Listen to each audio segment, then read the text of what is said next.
Assalamualaikum warahmatullahi wabarakatuh. Perkenalkan nama saya Siti Halimah. Saya di sini akan mempresentasikan pembelajaran berbasis masalah yang dengan berjudul Media Pembelajaran Konvensional Menuju Modern. Saya di sini utusan dari kelompok D yang beranggotakan Roni, Siti Halimah, Gloria, Karistina Pagari. Baiklah, di sini saya akan menjelaskan tentang metode pembelajaran. Menurut Haji Malik tahun 1994, media pembelajaran adalah sesuatu yang dapat digunakan untuk menyalurkan bahan pembelajaran sehingga dapat merangsang suatu perhatian, minat, dan pikiran dan perasaan. Yang kedua, secara modern. Media pembelajaran secara modern adalah alat-alat bantu yang digunakan untuk menunjang pelaksanaan proses pembelajaran bermulai dari buku sampai penggunaan perangkat elektronik di kelas. Yang selanjutnya, fungsi media pembelajaran. Yang pertama, menarik perhatian siswa, seperti halnya belajar sambil bermain.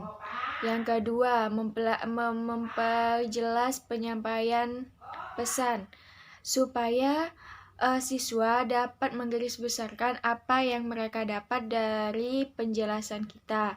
Yang ketiga, sebagai usaha mencapai efektivitas proses belajar mengajar.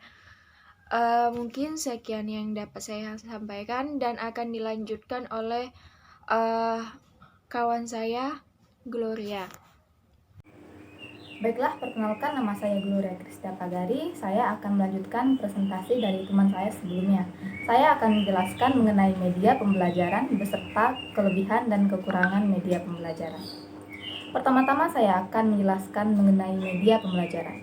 Terdapat beberapa macam media pembelajaran. Yang pertama adalah media audio. Media audio ini adalah media pembelajaran yang didengarkan atau berbentuk suara. Berarti dalam proses pembelajaran, para peserta didik mendengarkan materi yang diberikan oleh gurunya. Kemudian adalah media audiovisual. Media audiovisual ini adalah media yang berbentuk gambar yang dapat bergerak serta penjelasannya dapat berupa tulisan maupun suara. Contoh saja video. Kemudian ada media e-learning. Media e-learning ini adalah media pembelajaran yang berbasis elektronik. Nah, contohnya saja seperti kita saat ini. Dalam masa pandemik, kita menggunakan sistem atau media pembelajaran e-learning. Contohnya saja itu seperti kita menggunakan Google Classroom, Google Meet, dan lain sebagainya. Dan yang terakhir itu ada media cetak. Media cetak ini adalah informasi yang dalam bentuk cetakan. Contohnya saja buku. Ini adalah contoh dari media cetak. Selanjutnya saya akan menjelaskan mengenai kelebihan dari media pembelajaran. Tentunya dengan adanya media pembelajaran ini akan lebih menarik minat siswa dalam belajar. Karena dengan adanya variasi dari berbagai media pembelajaran, tidak akan membuat siswa menjadi bosan. Karena pembelajaran yang jika dilakukan secara terus-menerus dengan media yang sama, itu akan membuat siswa merasa jenuh untuk belajar dan akan mempengaruhi minat belajar mereka. Kemudian ada kekurangan media pembelajaran. Kekurangannya adalah media pembelajaran ini memerlukan waktu untuk mempersiapkannya. Tentu, untuk mendapatkan hasil suatu media pembelajaran yang baik, seorang guru harus merelakan waktunya untuk mempersiapkan media pembelajaran tersebut sebelum proses pembelajaran. Dan yang kedua, kekurangannya adalah media pembelajaran ini memerlukan biaya. Tidak semua atau setiap sekolah itu dapat memperlakukan berbagai macam media pembelajaran. Contohnya saja, media pembelajaran di sekolah, di desa, dan di kota jelas berbeda. Mungkin di kota mereka memiliki fasilitas yang lebih lengkap, tetapi di desa fasilitasnya masih minim sekali. Mungkin sekian penjelasan dari saya, akan dilanjutkan oleh teman saya. Terima kasih. Assalamualaikum warahmatullahi wabarakatuh. Perkenalkan, nama saya Roni. Saya salah satu anggota dari kelompok J yang akan melanjutkan penjelasan dari saudari Gloria. Nah, di sini saya membahas mengenai penyebab terbentuknya media pembelajaran. Media pembelajaran adalah suatu usaha alat mempermudah jalannya proses belajar mengajar. Nah, apa sih kira-kira latar belakang terbentuknya? Pertama adalah karena sifat manusia itu sendiri. Seperti yang kita ketahui, sifat manusia ini sifatnya dinamis, selalu berubah-ubah. Berubah ini tidak hanya berubah dengan tidak ada alasan tertentu, melainkan mereka berubah karena dengan tujuan tertentu, yaitu ingin hidup atau ingin menjalani kehidupan menjadi lebih baik dari sebelumnya. Nah, yang kedua adalah perkembangan teknologi. Nah, teknologi dan ilmu pengetahuan ini juga merupakan salah satu bentuk dari hasil olah manusia yang menginginkan perubahan untuk kehidupannya. Nah, seiring berkembangnya ilmu pengetahuan, dibentuklah alat-alat untuk menunjang proses belajar siswa gitu ya.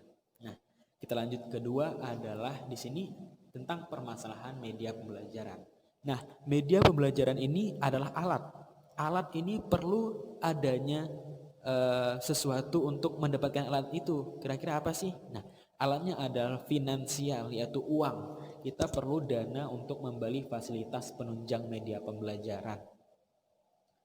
Dah, yang kedua adalah tentang keterbatasan fasilitas.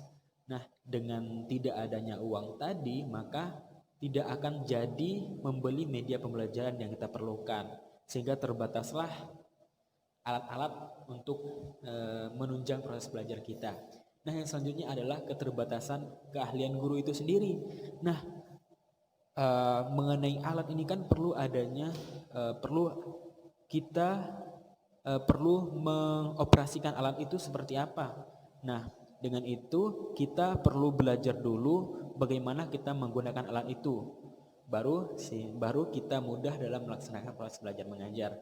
Apabila seseorang tidak memiliki skill dalam hal itu, maka mereka tidak akan bisa menerapkan media pembelajaran tersebut. Nah, selanjutnya adalah efek dari permasalahan media pembelajaran tadi. Nah, kita lihat dari permasalahan yang ada yang dalam proses belajar mengajar, pastinya dalam proses belajar mengajar itu tidak akan bisa efektif secara maksimal. Nah, yang pertama efeknya adalah proses belajar tidak sesuai dengan harapan. Karena dengan berbagai masalah yang ada, maka proses belajar mengajar akan terganggu. Nah, yang selanjutnya adalah tujuan pembelajaran yang sudah dipetakan oleh guru akan terjadi bermasalah. Maka proses belajar mengajar juga akan terganggu antara guru dan murid. Guru susah dalam memberikan pembelajaran karena tuntutan media pembelajaran tadi, dan murid juga akan sulit untuk memahami apa yang kita infokan kepada mereka. Nah, setelah berbagai macam efek, macam latar belakang, macam permasalahan yang ada dalam media pembelajaran, di sini kami kelompok J memberikan solusi. Pertama adalah pemerataan sarana prasarana sekolah oleh pemerintah. Nah, dengan sistem negara kita yang segala apapun oleh negara, walaupun tidak secara prioritas, atau maksudnya bisa kita sebagai orang daerah bisa mengajukan aspirasi. Nah, tapi yang namanya urusan pendidikan ini sangat erat kaitannya dengan pemerintah, karena pemerintah sebagai penunggak pertama untuk jalannya pendidikan yang ada. Nah, di sini pemerintah harus berperan. Pemerintah harus memberikan dana yang cukup kepada setiap sekolah-sekolah yang ada di kota maupun desa, dan membangunnya juga dengan secara sama, sehingga tidak ada terjadi kelas-kelas yang mana kelas di kota pendidikannya lebih maju daripada kelas di desa. Nah, ini merupakan suatu harus dipertimbangkan oleh pemerintah supaya antara desa dan kota itu sama, tidak ada yang membedakan antara kedua itu. Nah, yang kedua adalah solusinya pelatihan terhadap tenaga didik yang diharuskan lebih banyak. Karena dengan perkembangan yang ada, Guru-guru yang lama itu akan susah dalam mengikuti segala perkembangan yang ada, apalagi di bidang eptek ini, di bidang teknologi. Nah, teknologi sebagai contohnya di sini, guru-guru yang sudah tua, maksud saya guru-guru yang sudah lebih dulu daripada guru yang baru, yang sudah berpengalaman terlebih dahulu, yang sudah menempuh pembelajaran terlebih dahulu daripada yang sekarang, mereka tidak terfokus kepada teknologi karena dulu belum seberkembangnya teknologi pada saat ini. Nah, maka dari itu guru-guru tersebut harus dibimbing dengan pelatihan-pelatihan yang ada.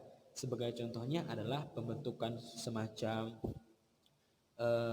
guru garis depan yang mengharuskan guru-guru di desa untuk pergi ke pusat untuk belajar teknik-teknik pembelajaran yang baru.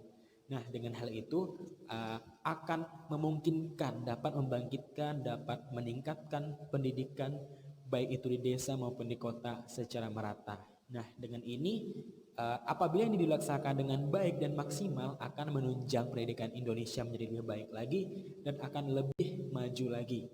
Nah, sekian penjelasan dari kelompok kami, kurang lebihnya kami mohon maaf. Wabillahi taufik wal hidayah. Wassalamualaikum warahmatullahi wabarakatuh.